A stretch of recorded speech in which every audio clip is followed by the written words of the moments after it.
Today you're going to see a ranking of the top 10 most underrated NBA players entering 2021. Even though their talents are extremely valuable, these players have received a complete lack of recognition from the NBA universe. This video shows you how they've been so overlooked and gives them their due respect. Stick around for number 1 because you'll find out who's the most underrated talent in basketball. If this is your first time here though, I'm Adam, this is D-Flow Hoops. If you're a basketball fan looking for rankings, stories, and predictions about the NBA, start now by subscribing and clicking the bell so you don't miss anything. 10. Nikola Vucevic. He's the only player in the league with an active streak of 25-plus double-doubles in 8 consecutive seasons, but Nikola's name is never brought up in a conversation about the top centers in the NBA. He doesn't have a single all-star caliber teammate, except for maybe Aaron Gordon, yet has led the Magic to back-to-back playoff appearances. If Orlando had more talent at their guard spots, then Vooch would have a lot more clout, but for the time being, the 30-year-old stretch big isn't getting the respect he deserves from the fans or media. He made the All-Star team in 2019, but was somehow snubbed in 2020, despite spectacular season averages. 9. Brandon Clarke. Memphis hasn't gotten a ton of respect overall for shocking the world in 2019-20 by getting into the play-in tournament when they were projected to be a 15-win team before the season. Brandon Clarke was specifically overlooked, though. His rookie teammate Ja Morant and the progression of his sophomore teammate Jaren Jackson Jr. got all the credit. Because of that, you probably weren't aware that Clarke was in the 94th percentile for mid-range makes. The Grizzlies rookie combines both his vertical leaping ability and floater/push shot mechanics to excel from that area. Brandon's also an extremely efficient three-point shooter, making 44% of his 52 attempts last year. Plus, he's a versatile defender on the other end, so Clarke and Jaren Jackson Jr. could develop into one of the better front courts in the NBA. 8. Christian Wood. The Detroit Pistons acquired the fourth-year big man off waivers last summer, and when you look at some of the highlights before his time in Detroit, there was definitely potential and explosiveness right away when watching Christian, but he never really got the shot to prove he belongs. Christian had a nice stretch of games with New Orleans at the end of last year, but he only played 8 games in total on the year, spending most of his time playing his 4th G League season, where he averaged 29 and 14 for the Wisconsin Herd. But the stats in his first year with the Pistons don't even come close to telling the whole story of Wood's true impact for them. Whether it's running the fast break by himself, going coast to coast, blocking multiple shots in a row, or throwing down some beautiful oops, Detroit was much more dangerous and fun to watch with him out there. Pistons coach Dwayne Casey needs to be giving him more than 21.4 minutes per game next year, because Wood was among all the elite defenders at the 4 spot to rank 11th in defensive real plus minus at his position, but who knows if the Pistons will even be able to re-sign him in free agency. 7. Colin Sexton. The Cavs point guard was overlooked in the debate for the Most Improved Player of the Year award. Colin averaged 21 points in 65 games on really solid efficiency in his sophomore campaign. His speed and springiness off the dribble allow him to pop up for momentum-changing poster dunks, but Sexton really becomes a problem when he's mixing up his jumpers with those attacks. Defenders also have to check him at the three-point line, as for the second straight season to kick off his career, Colin made at least 30% of his attempts from behind the arc. He's also a really scrappy, Patrick Beverley-esque defender who can intelligently disrupt passing lanes, so he's certainly got a chance to develop into a top two-way player. 6. Chris Middleton. Despite being named an All-Star for the second straight season, his efficient deep-range shooting in the modern NBA make him deserved of much more attention than he gets. If Middleton was on a team like the Warriors or Heat, then his combination of a fluent three-point stroke and tight handles would allow him to heavily contribute to a run at a championship.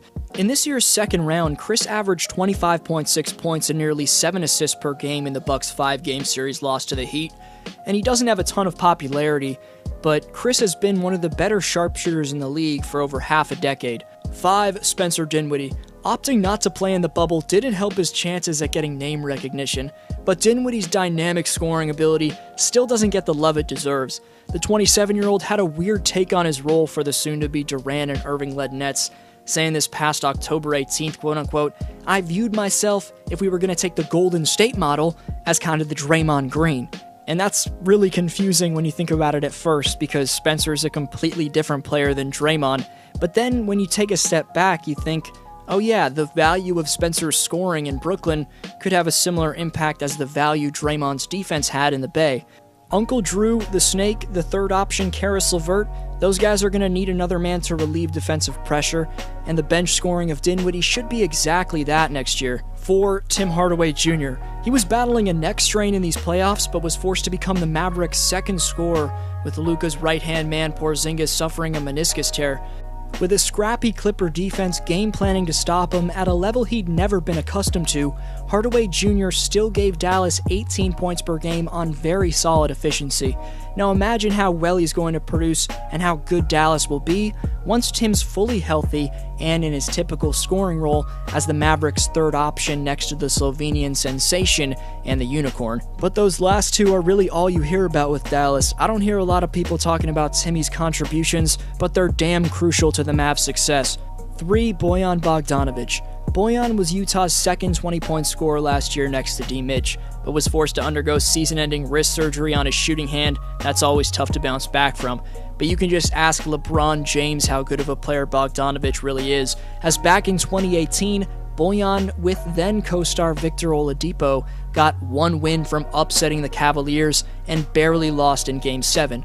Bogey played sensational defense on the King that entire series, but this past season, with his new squad in Salt Lake City, the 31-year-old was quietly averaging a career-high 20.2 points per game.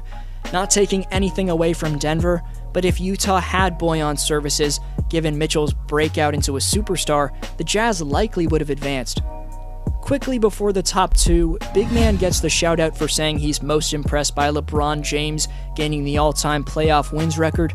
Thanks so much for every single answer. The Speaks board resets in 2021, and 2020's top 5 get free NBA giveaways. The question for next video's shout out is after this. 2. Kyle Lowry.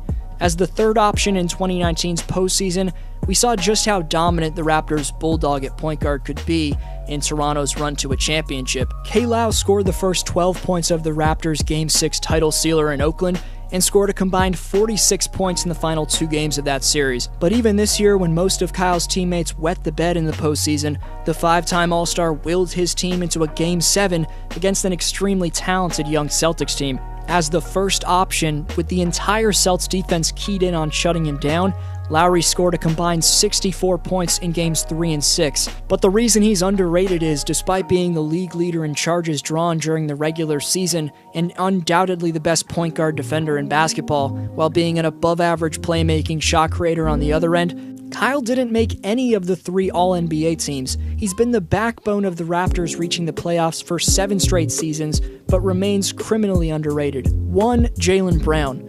A complete class act off the court, the Celtics organization is lucky to have their 23-year-old phenom. We'll get to how he's overlooked next to Jason Tatum and much more, but JB's trying to change the culture. He said on October 11th, quote-unquote, "The cars, the lifestyle, the women, all that type of stuff is cool, but also taking care of your family, speaking on your community, helping your community, using your voice, I want that to be cool too." He and the NBA certainly had their voice heard this summer, but staying between the lines, Jaylen's rapid rise into one of the best wing players in basketball, I think has been lost in the Celtics narrative. Despite Brown being on a top team in the East while being a top two-way player, he wasn't named to an all-star team this year.